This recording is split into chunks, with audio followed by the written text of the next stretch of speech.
Hi, I'm John Urkis. I'm the Fire Program Manager for Pheasants Forever and Quail Forever.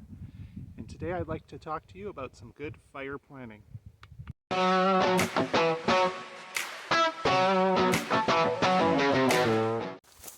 We're here today on one of my favorite places to be, but one of my least favorite places to burn. Part of why this is my favorite place is the habitat diversity.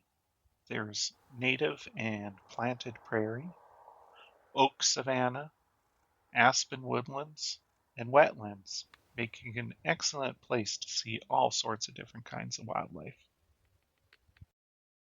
Take a look at the map and the following tour and see if you can understand why this is one of my least favorite burn units.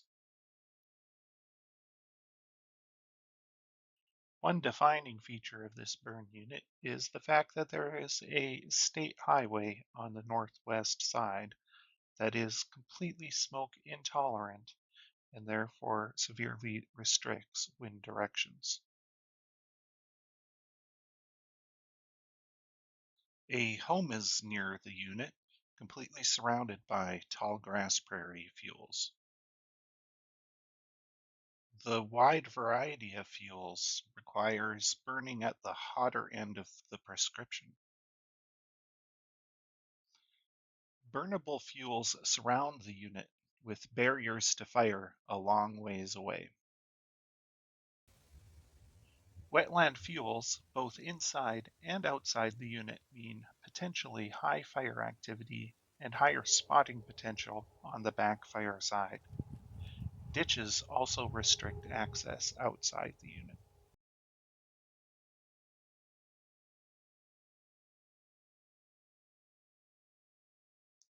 These factors combine to make contingency planning very important.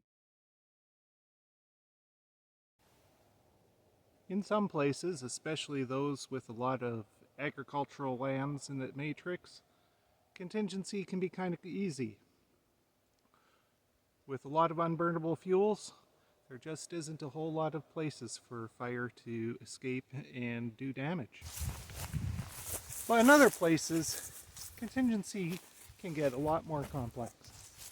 Places with a lot of homes, structures, infrastructure such as roads, or just like around here, a lot of other land that can burn for a very long time.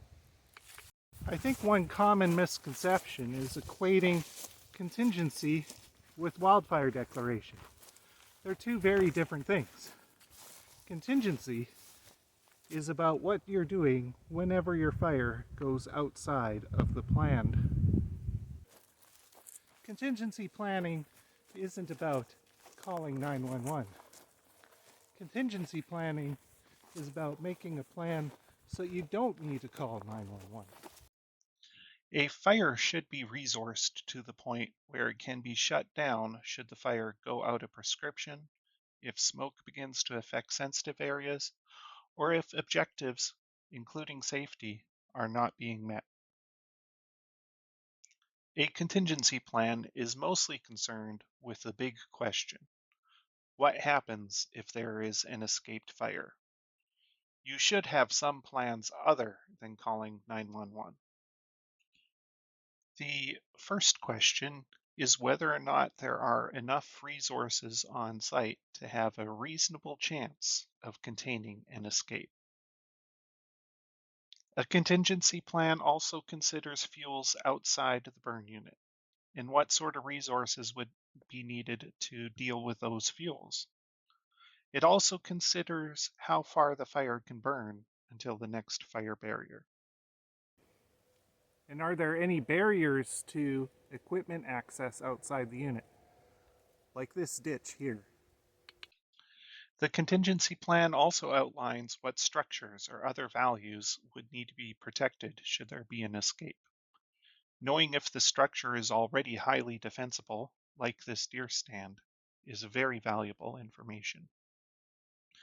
The contingency plan is also a good place to pre-think any suppression strategies should obvious opportunities exist, such as pushing a fire towards nearby fire barriers, such as agricultural fields, or suggesting indirect attack in areas that are difficult to access.